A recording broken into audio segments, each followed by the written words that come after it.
You're listening to the AZ Wildcats podcast brought to you by DraftKings. Great deal going on. Put down $5 on these games. If you're a new customer, you get $150 in free plays, NBA playoffs. All right, now, joined by the lead man for 24/7 West Coast recruiting, Mr. Greg Biggins. Hello, Greg. How you doing, my man? I'm good. How are you doing? Not too bad. First of all, it's a privilege to be talking with you. I've grown up reading you. Obviously, I'm very active over on Jason Shear's Wildcat Authority board, so you're a big name over there, so appreciate you hopping on. Make me feel a little bit old with the growing up reading kind of thing. But you know what? It's also a sign. It's an homage to somebody that knows more than I do, so look at that. I'll take it.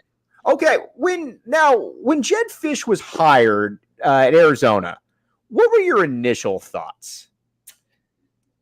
My initial thought, well, I kept thinking it might be Antonio Pierce, right? That was kind of some of the buzz, and I knew Jedd a little bit from when he was at UCLA, and then obviously he was beloved by Josh Rosen, who I knew really well, and Josh doesn't like anybody, so Josh was effusive in his praise for Jedd. But I still, I'll be honest with you, I wasn't sure. I didn't have a lot of head coaching experience. I was curious about the staff he put together. And I just wasn't sure. I had questions, right? And I think I was probably not alone when that first hire made. And then we talked, and I kind of just wanted to touch base, and I listened to his plan and what he wanted to do, and kind of how we saw recruiting going, and what his vision was. And I was like, you know what, I'm kind of a believer in what he wants to do. He wanted to be really aggressive. He wanted to get a young staff that was going to be just a bunch of grinders when it came to recruiting. And I've always known him as being a really good offensive-minded coach and also a really good quarterback coach. You can't take that away from him. And I know he's been around some elite coaches, which doesn't always, translate. But, he had been around, Sean McVay, a Rams fan. I got to throw him out there first, right? Bill Belichick, Pete Carroll. So he had been around. And again, smart guy, knows offensive football. The staff he put together, I thought I was really impressed with. Obviously, last season struggled a little bit, but as far as the future and the vision he had, I became kind of a believer right away in what he was saying. And obviously we saw him put together maybe one of their best recruiting classes of all time at U of A last year. Greg, what really stuck out to me is I think at Arizona, and again, you see all of your USCs, your Oregons, where you've got some real advantages. Arizona doesn't have a ton of built-in advantages from a local base to a ton of tradition. I've always felt to succeed here, first and foremost, you have to want to be here. You have to embrace the grind of Arizona football. And honestly, you've got to put together a staff full of recruiters. And that is the thing that when we've interviewed Speedy Luke, when we've talked with Kean Burnett, they say, man, they are relentless. When you commit to Arizona, a lot of times, or when you commit to a school, a lot of times, the schools kind of back off a little bit. Hey, we got that commitment. To a man, everybody said when I committed to Jedd Fisch, he was recruiting me even harder than after we committed. And I think that's really something to show about being in there and laying that foundation. I mean, it kind of speaks of what modern day recruiting has become. And for me, it's unfortunate, but that's the case. Like once a kid makes a commitment, that doesn't mean anything, right? A lot of times that just kind of tells other schools, okay, now we know who our competition is. Right. Which is why you see a lot of schools, they'll want these guys to commit almost silently, kind of keep other schools backing off. But no, you have to be relentless and recruiting your own kids. And it sounds crazy, but other schools will continue. And if I'll actually hear kids tell me, yeah, they're not talking to me as much as they used to. And my response is like, why should they have to? You already gave them a commitment, didn't you? And they're like, yeah, but I still want to make sure, they want me. And I'm like, no, the idea of an early commitment is you get your spot locked in and they can kind of move on and not have to babysit. And it's why we're going to go on a little segue here, but it's why, I was never a fan of having the early signing period so close to the late signing period. I said, hey, let's do the early signing period in late summer. So those guys can sign and the colleges don't have to babysit 20 kids for the whole entire year. Again, that's kind of a little bit of a tangent, but no, Jedd Fisch and that staff. I mean, the staff as a whole really seems to enjoy recruiting. And that's a large part of it, right? A lot of coaches kind of see it as a necessary evil. But I think Jedd likes to chase, and they have, Johnny Nansen likes to get after it. I don't want to start naming a bunch of coaches. I'm going to leave some guys out, but they got a staff that really seems to enjoy the competitive nature of it. Brendan Carroll, probably Pete Carroll for me was the best I've ever seen. And with him, it was all about competition. I mean, you couldn't be around Pete more than 5 minutes, and that word competition came up in every single thing, and it became recruiting. That was Pete's deal. And so obviously, that's Brennan, right? That's kind of what he learned from. And I think that kind of spreads throughout the whole entire staff. So we're really excited to see kind of the direction this is going to go and kind of see how things play out in a couple of years. All right, let's talk Noah Fifita, because he was obviously the commitment that kind of got things rolling. You've been watching Noah a long time. My amateur observations, then I'm going to give it to the expert. Obviously, not the tallest guy in the world, but there's two things that stuck out watching spring camp and then watching, obviously, the scrimmage. His arm is more than good enough, and he understands football. Things just kind of come naturally to him. You can tell that football at the quarterback position comes a little bit easier to him than maybe some others. What have you seen from all your years of watching Noah? Yeah, no, I mean, he is, first off, his dad, Les, runs one of the top Pop Warner programs in the country, Juice County. And so Noah was raised, and all of his uncles coach football at a high level. So I think that does help. Noah was raised on the game, and his feel for the position, quarterback, physical tools obviously matter. I'm not trying to downgrade that, but so much about being a great quarterback is shoulders up, right? It's how quickly can you process? You got 2.5 seconds, right? With chaos around you, and how quickly can you get the ball out? How quickly can you kind of read a coverage, anticipate? It's so technical. It's changing a blocking scheme. It's audibilizing. It's doing all kinds of stuff, and then getting the ball out and then make it an accurate throw. Nothing, drives a coach more crazy than you see a guy break open and the quarterback has time to throw, fight song about ready to get played and the ball is overthrown, underthrown. Noah's a guy who being accurate is probably his best attribute. Toughness is a big deal for him. Competitiveness is a big deal for him. He's got a chip, right? He's 5'8", 5'9", and he's been told his whole life, you're too small. So he goes to Servite and he plays. And for those who don't know or not familiar, the Trinity League is probably the toughest league in the country. Mm-hmm. And the two main power teams in that league, although top to bottom, it's really strong, are Mater Dei and Bosco. And he could have went to either of those two schools, but wanted to kind of go somewhere else. And kind of, maybe knock off the giant, right? That was a big deal for him and his dad. And, about 6 or 7 other kids all went to Servite together, whether it be Burnett or Manu, T-Mac, they're all Juice County kids. And he came close. I'll tell you what, man, Noah came very close. They did beat Bosco in the CF semifinal game and played Mater Dei a couple times and played them extremely close. But, I'm a huge fan of Noah, phenomenal kid, great leader. Just a future captain for sure. And talk about the arm strength. I watched him in the Polynesian Bowl, and he does have some juice, no pun intended. He's got some in that arm for sure. Right. He sometimes he needs to reset it a little bit, right? Some guys, it's just a flick of the wrist. He kind of needs to, step into a little bit. But he's got plenty of arm, and he's got an ability to escape. And I would never want to recruit a statue, man. He's got the ability to escape pressure, extend plays, outside the pocket, throwing from crazy different arm angles, and just the way he processes in his feel. And man, he was like a college level quarterback at the high school level because he's just so smart. And I love him, man. I love him, the family, they're awesome. And I'm definitely rooting for him to have a great career at U of A for sure. What really sticks out, and this kind of dovetails into the Noah point, is this wide receiver recruiting class that Arizona brought in. Now, again, you've been covering Arizona. You've been covering the West Coast for a long time. Kevin Sumlin, Rich Rodriguez, not exactly bringing in a ton of big-name wide receivers. You look up and down this list here, Greg. You've got Tatora McMillan. You've got Kevin Green. You've got Kean Burnett. You've got A.J. Jones. You've got, I mean, depending on how you want to put Speedy Luke, he can be lined up. This is a class that at the wide receiver position that almost seems like it would be a good class at almost any school, let alone Arizona. Agree. I mean, T-Mac could have played at Alabama, right? I mean, he's that level. I mean, for me, he's a 5-star talent. You look at Drake London from USC, same stage. T-Mac was a better athlete, with better body control and a better, just a better football player. Now, obviously, Drake made a huge jump at USC, but if we're kind of comping them at the same stage in their development, T-Mac was, I mean, he's gifted. I mean, he does some things that are just so rare to see. He's not a burner. He's not going to ever run a 4.3, but neither is London.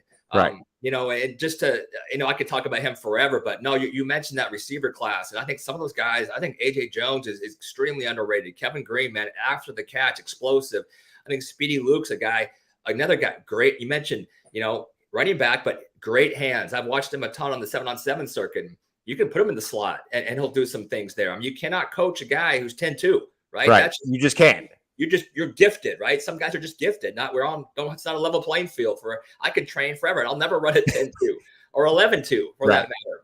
So, and again, I think that speaks to Noah. I mean, like people want to play with him. And that's why I'm really curious about this year, 2023, because I mentioned Jedd and that staff worked unbelievably hard and they signed a great class. But if we're keeping it real, a lot of those guys were coming in with Noah, right? If Noah's not there, you're not going to probably get T-Mac. Right. And, maybe not getting Kevin Green or AJ either. Those guys wanted to come play with Noah. Now, that's not taken away from the staff. They worked hard. But so let's see 2023. We don't have that guy who kind of rallies everyone else. Right. But obviously so far, Braden Dorman, I like him a lot. Seen him in person, man. This guy is kind of not the opposite of Noah, but he is the guy, the big, strong 6'3" pocket guy who doesn't need, the little crow hop in the pocket, doesn't need a reset, man. He just, boom, balls out. Is he a kid that could, is Braden Dorman a kid that if he had played his recruitment out, could have probably played at a good percentage of schools? I think so. Yeah, I think so. I mean, if you put him side by side with a lot of, a lot of these kids that are going to, pick a school, I mean, he's pure with it, man. From the drops, the mechanic, the arm. Again, I've seen him at 7-on-7 events throwing with those other guys. And I mean, he can bring it. Absolutely. So, and the tape checks out as well. So I think that was a steal for Arizona for sure. And I don't mean to say, sometimes you say steal, it's almost like you're insulting the school, right? Right. I think that was a really good pickup, but that receiver class, again, just to finish that point, a lot of it was Noah, them wanting to play with him. And then I think, again, Jedd's got, he's got a very good offensive reputation of being both the quarterback coach, but also scheming and as a play caller. And, you talk to different players who've been around him in the past and, people at Michigan. I mentioned Josh Rosen and just, he's going to be a really good offensive coach. And so I think it's an easy sell for offensive players, skill players want to go and play for Jedd. And then obviously Noah was huge as well. The kid that I want to do, and then moving on to 2023, Jonas Savanea. Now comes in, he obviously doesn't have the hype of a guy like a T-Mac, but just standing next to him, and I think, Jedd Fisch put this out in one of his press conferences as well, you don't generally see young men like that can carry the amount of weight at 300 plus that he already is. Was he a little bit of a late bloomer? What do you expect from him at the college level there, Greg?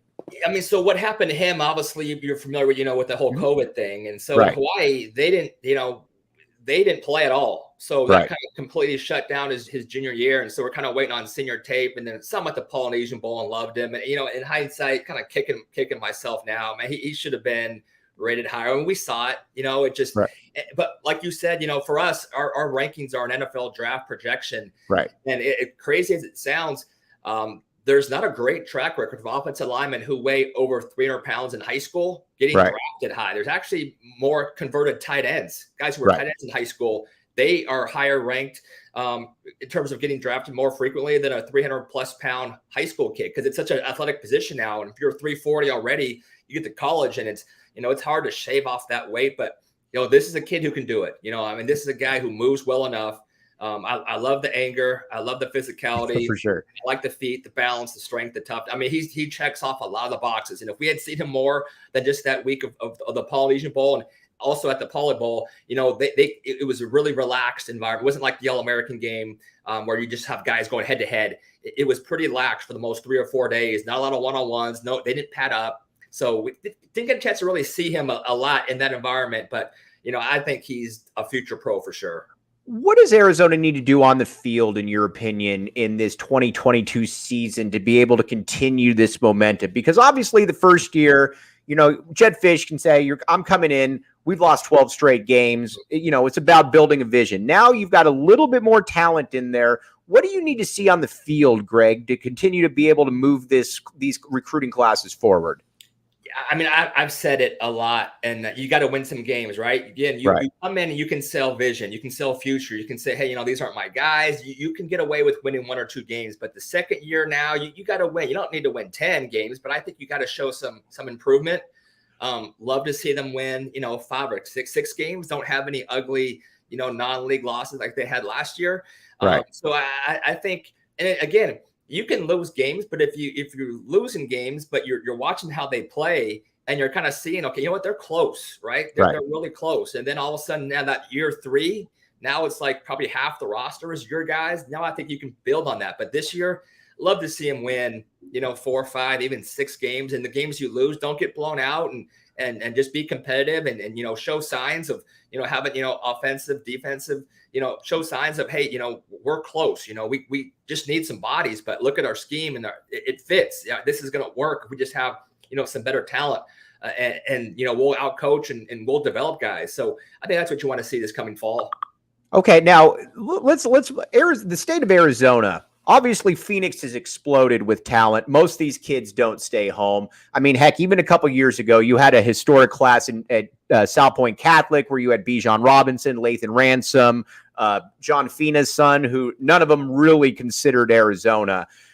What's the difference? Why can't ASU make any kind of real inroads with the elite level kids that all just seem to leave? Yeah, that's a great question. I've asked that before because I think the state of Arizona is really good. You kind of, just talking West Coast, California obviously probably has the most, but after that, some years it's Utah and some years it's Arizona. But those top 10 guys from Arizona are as good as the top 10 guys in California or anywhere else. You don't have that same depth, but those first 5, 6 guys, even going 10 deep, are all really good.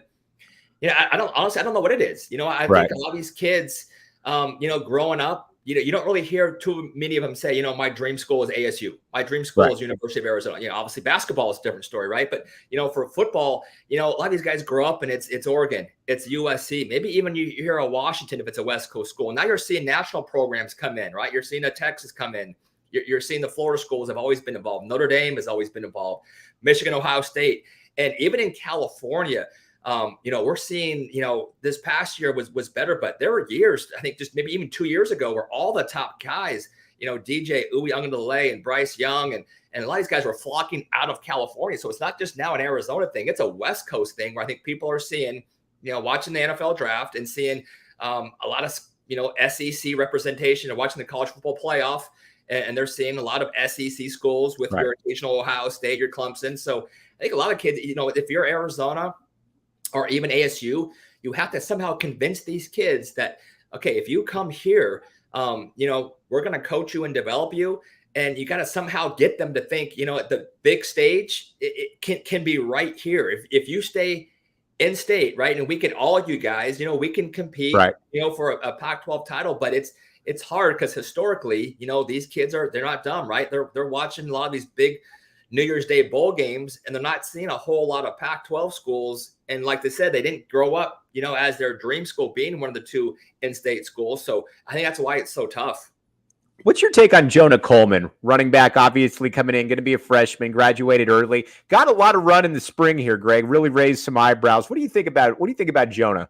Yeah, I mean, he's a banger, man. He's a big 200 and whatever he is now, over 200, but man, he can get downhill.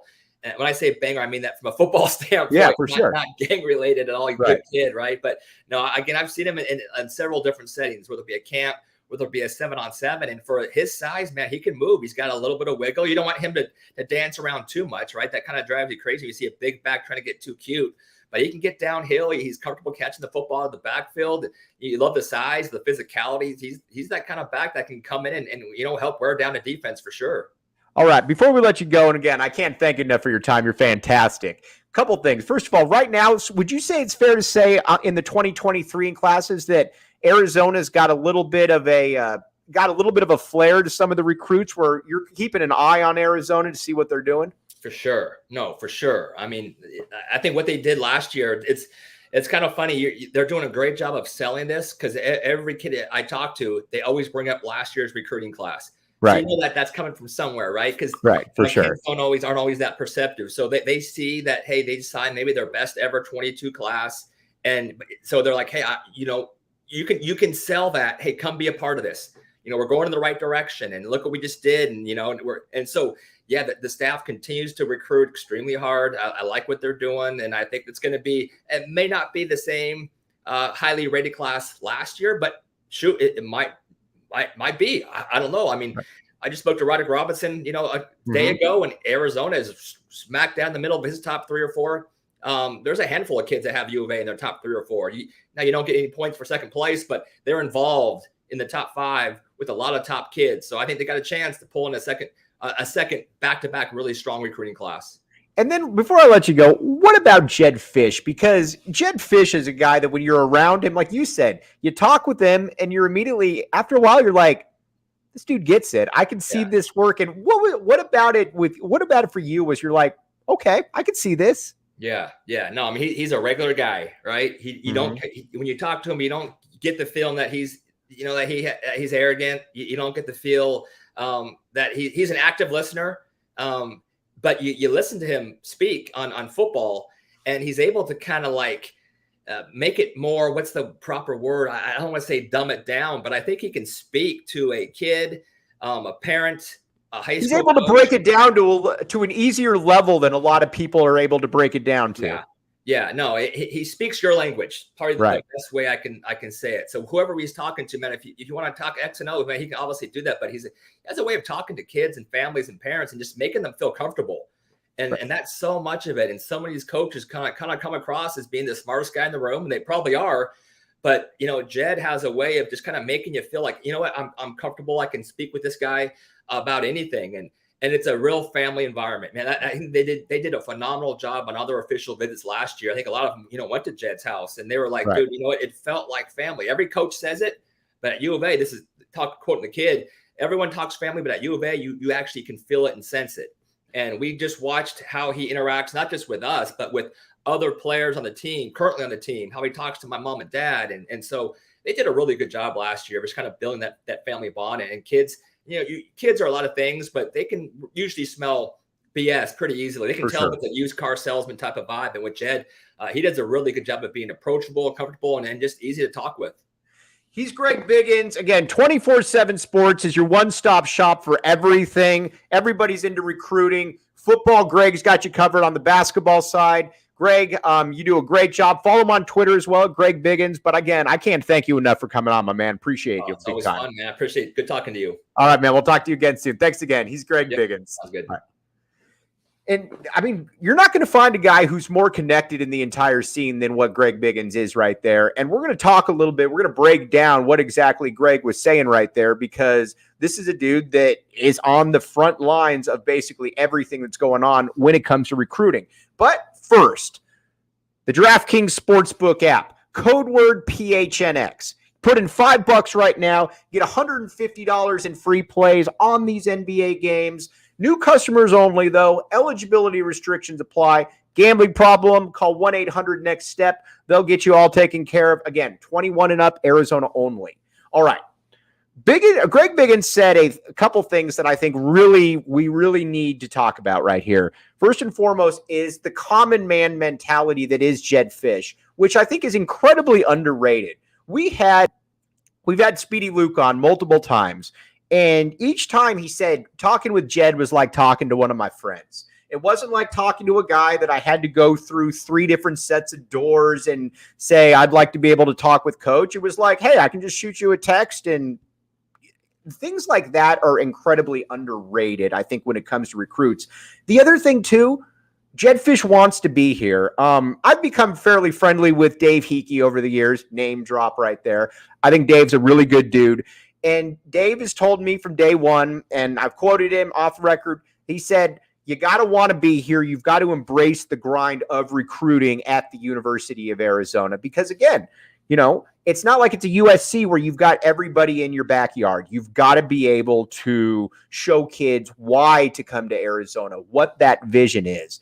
And Jedd Fisch is a guy that, has been waiting for this moment his entire life. So when he sat down to be interviewed, there weren't any questions that weren't unanswered. Jedd Fisch was ready for everything because Jedd Fisch has been preparing for this moment for 15 years. That's where you're at with Arizona. And he was able to implement it.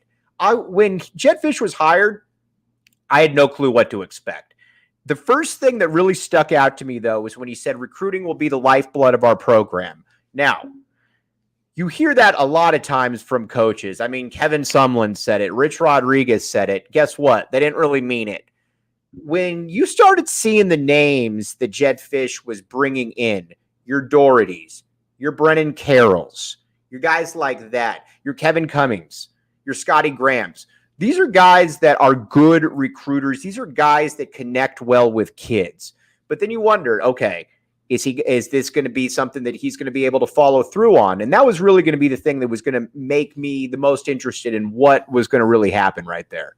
And not only did he follow through on everything, he went above and beyond. And again, I'll use Sterling Lane and Kean Burnett as an example. Both of them said it was awesome. After I committed to him, he's checking in, seeing how my parents are doing. I want to say one of them said that wished him happy birthday. All kinds of stuff that where you're thinking to yourself that, man, this guy really does get it. This guy really does care. And caring is just a huge part of it because, like you said, too, Greg Biggins said, kids can see through a lot of the BS, and that's where I think Jedd Fisch really gets it. We're going to talk a lot more about this tomorrow. Again, want to subscribe? Go to GoPHNX. You got everything covered from the Wildcats to the Sun Devils to the Cardinals to the Suns. Everything you need in state. This is your one-stop shop, kind of like 24/7 is when it comes to recruiting. Again, DraftKings Sportsbook app, you know the drill. You put in $5 right now. It doesn't even matter who wins. You get $150 in free plays. It's that simple. It's that easy. It doesn't, like I said, doesn't even matter who wins. All right, just wanted to wrap up a couple quick little notes right here. Arizona basketball, tip of the cap, Philip Bobakanen. He's committed. He's in. We're going to be talking some more Arizona basketball with Brad Allis tomorrow about that. Again, Adia Barnes, 2 big-time commitments. We're going to be talking more about that as well. This is a good time to be an Arizona Wildcat fan right now. It's not that there wasn't ever, but things are really going in the right direction. So, again, Greg Biggins, can't thank you enough for hopping on, my man. For everybody out there, Jedd Fisch, keep doing what you're doing because things are going in the right direction. You're bringing in talent we haven't seen around here. But again, for Greg Biggins, I'm Mike Luke. We'll be back with you tomorrow. You've been listening to the AZ Wildcats podcast.